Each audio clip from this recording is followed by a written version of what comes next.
आणि खमाश फाटातला हा नाद आहे. वृंदावनी सारा पुढे घे थोडा पुढेच ठेव फक्त हे फोन ना इकडे ओढ असं सेंटरला म्हणजे तो एकाच बाजूला गेला काकी चिटकत असेल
मुग्धाने तिच्या या मुग्ध गाण्याने आपल्याला सगळ्यांना मुग्ध केलंय.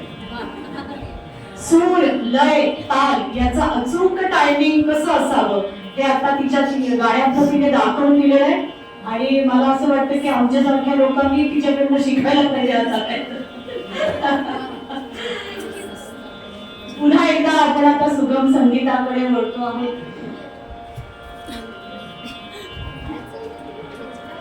आपल्याकडे काही काही गाणी इतकी अजरामर आहेत की ती कोणी लिहिली, त्याला कोणी संगीत दिलं हे सांगावं लागत नाही, ते माहीत असतं प्रत्येकाला. असंच एक अत्यंत लोकप्रिय गीत ब्रह्मा विष्णू आणि महेश्वर सामोरी बसले मला हे दत्तगुरु दिसले सादर करण्यासाठी येत आहेत डॉक्टर अजिता अन्नछत्रे.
यानंतर पुन्हा एक राग आपण ऐकतोय, राग काफी.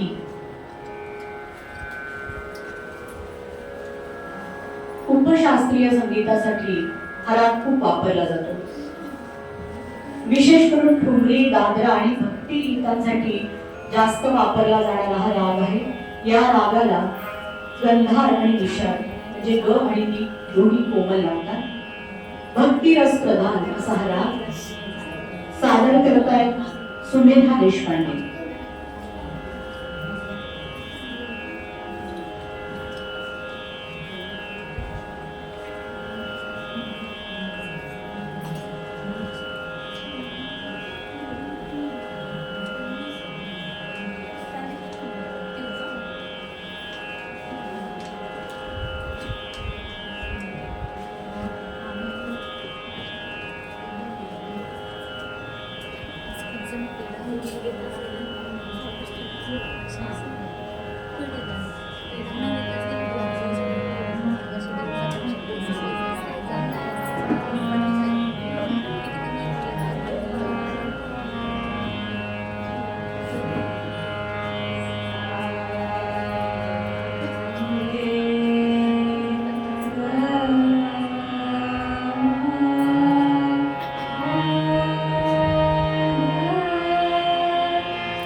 क्लास लावल्यापासून पहिल्यांदाच त्या स्टेजवर गायले आहे.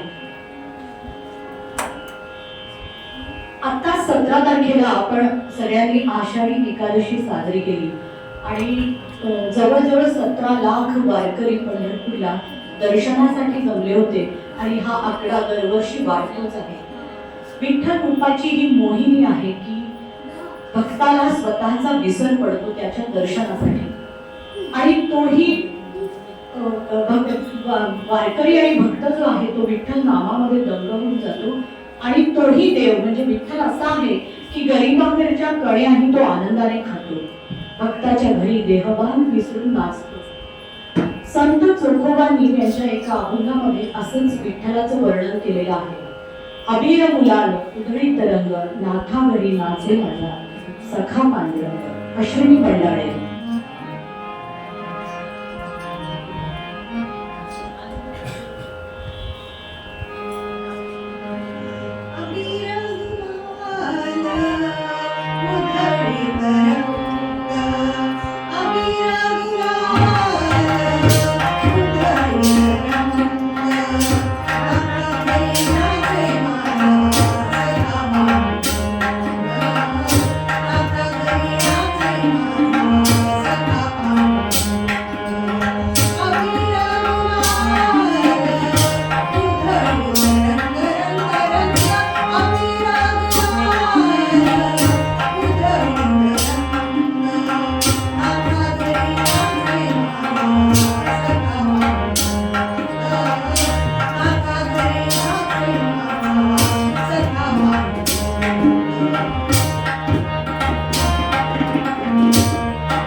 छान.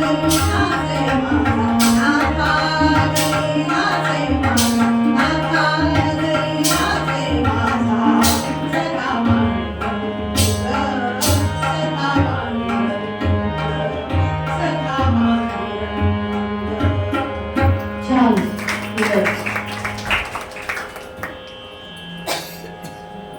आज एक सुगम एक शास्त्रीय असं आपण ऐकतोय. आता पुन्हा एक ख्याल गायन राग बागेश्री, थाट काफी, गंधार विषाद कोमल आणि बाकी शुद्ध स्वर.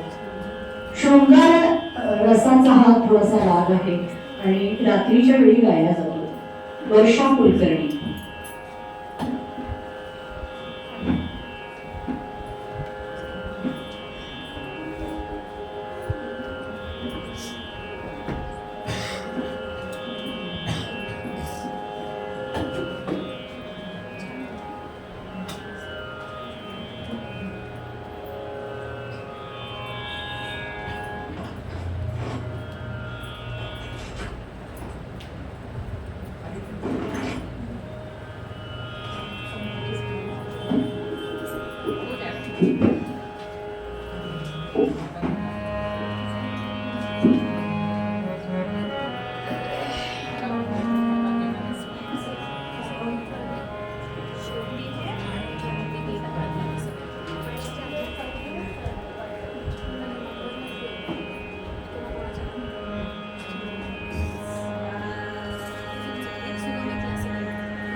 क्या मी मगाशी म्हटलं तसं काही काही गाणी इतकी अजरामर आणि माहिती आहेत आपल्याला सगळ्यांना. त्यातलंच हे एक गीत आहे. स्वरगंगेच्या काठावरती वचन दिले तुम्हाला. शंकर वैद्य यांनी लिहिलेलं आणि पंडित हृदयनाथ मंगेशकर यांनी स्वरबद्ध केलेलं आणि त्यातही अरुण दाते यांनी ते गाणं त्यांच्या आवाजाने अजरामर केलेलं आहे. आदित्य देवळाणकर याच्याकडून ऐकूया आपण.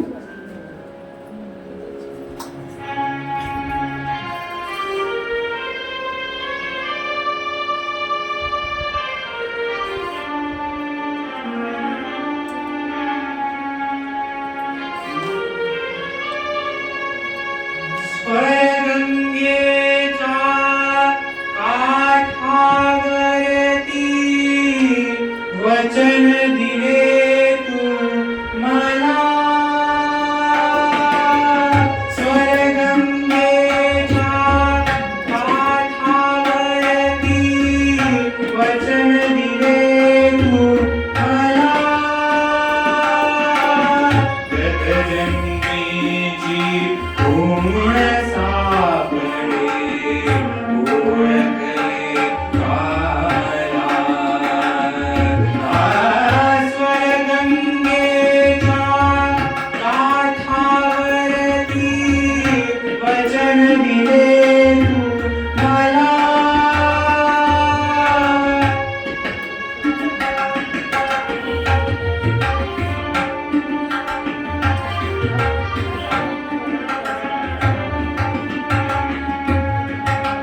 बदलीस तुम्ही सावित्री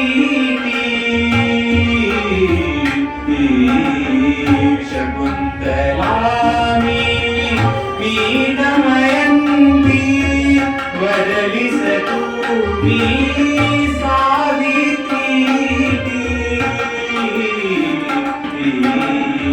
शकुंतला मी दमयंती.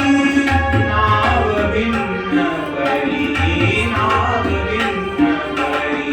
मी प्रीती चैतन्याचा पूर तेरला गंगेला पातळा. स्वर्गंगेच्या काठावरती वचन दिले तू मला.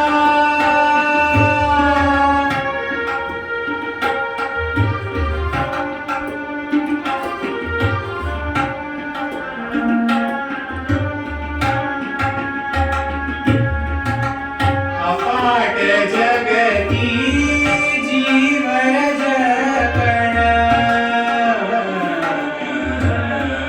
तुळे निखळता कोठून मिलन. अफाट जगती जीवन जगण तुळे निखळता कोठून मिलन. जीव भुकेला हा तुझ वाचून जन्मामधुनी पिसाट फिरता भेट घडे आजला. स्वर्गंगेच्या काठावरती वचन दिले तू मला. स्वर्गंगेच्या काठावरती वचन दिले तू मला. क्या बात है. सुंदर.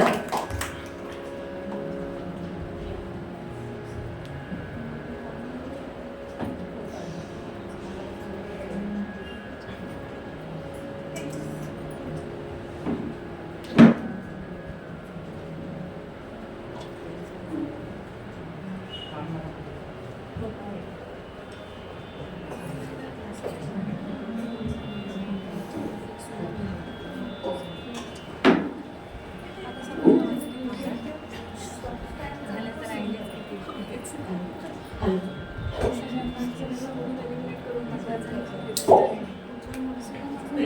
यमन सादर करण्याचा प्रयत्न करते आहे.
Thank you.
थोडंसं माझ्या कम्फर्ट झोन मध्ये राहून आज गायचा मी प्रयत्न केला. जे काय तुम्हाला आवडलं असेल ते मॅडमचं आहे आणि जे काय गुण वाटलं ते माझं आहे. आजची ही सेवा मॅडमच्या चरणी अर्पण आहे माझी.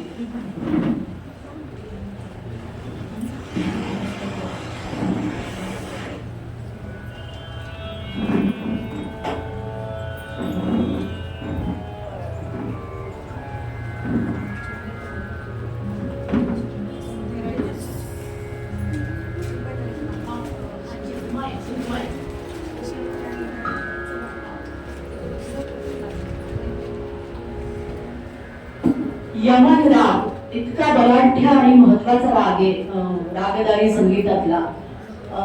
आता यमन ऐकला तुम्ही म्हणजे ख्याल आणि जयपूर घराण्याचा हा ख्याल होता. जयपूर अत्रवली घराणं. या रागावरच एक आता भावगीत आपण ऐकणार आहोत. शांताबाई शेळके यांची जी काय अविस्मरणीय गाणी आहेत त्यातलंच एक गाणं तोच चंद्रमा नभाचा.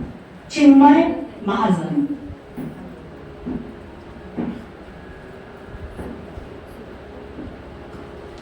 ऐकणारे विचार करतील की मुलं तर कुमार वयातली दिसत आहेत आणि गाणी तर इतकी जड आणि विरहिण्या का घेतल्या आहेत. तर आजच्या कार्यक्रमासाठी तर तयारी केलेलीच आहे, परंतु ही त्यांची सुगम संगीताची तयारी असल्यामुळे सप्टेंबर महिन्यात होणाऱ्या सुगम संगीताच्या परीक्षेत त्यांना ही गाणी सादर करायची आहेत. त्याच्यामुळे आज आदित्यनी स्वरगंगेच्या काठावरती आणि चिन्मय तोच चंद्रमा नभाचं हे गाणं परीक्षेच्या दृष्टीने तयार करण्यासाठी म्हणून बसवलेलं आहे. तेव्हा थोडासा वयाचा विचार आम्ही बाजूला ठेवला होता.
आत्ता मगाशी पाऊस पडून गेला आणि खरं तर किती दिवसापासून आपण पावसाची प्रतीक्षा करत होतो, पण आता पावसाने हजेरी लावली थोड्या वेळापूर्वी.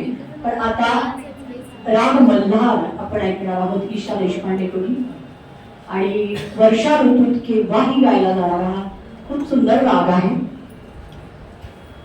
कोमल गंधार आणि दोन्ही निषाद या रागाला गातात आणि कुठल्याही प्रहरी हा राग गाता येतो. राग मल्हार.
खूपच छान बरं का ईशा. माझ्या गोव्याच्या भूमीत येते चांदणी माहेरा, माझ्या गोव्याच्या भूमीत येते चांदणी माहेरा, ओल्या बऱ्या लोचनांनी भेटे आकाश सागरा. बाळकृष्ण भगवंत बोरकर म्हणजेच बाबू बोरकर म्हणजेच बाकी बाब, गोव्याचे गोमंतकीय कवी यांचे हे शब्द. विशिष्ट लय असलेल्या त्यांच्या कविता हा मराठी भाषेला लाभलेला एक अलंकार आहे आणि त्यामुळे मराठी साहित्य समृद्ध झालंय. त्यांची अशीच एक नितांत सुंदर रचना आता आपल्या समोर सादर होते. स्मिता कोल्हे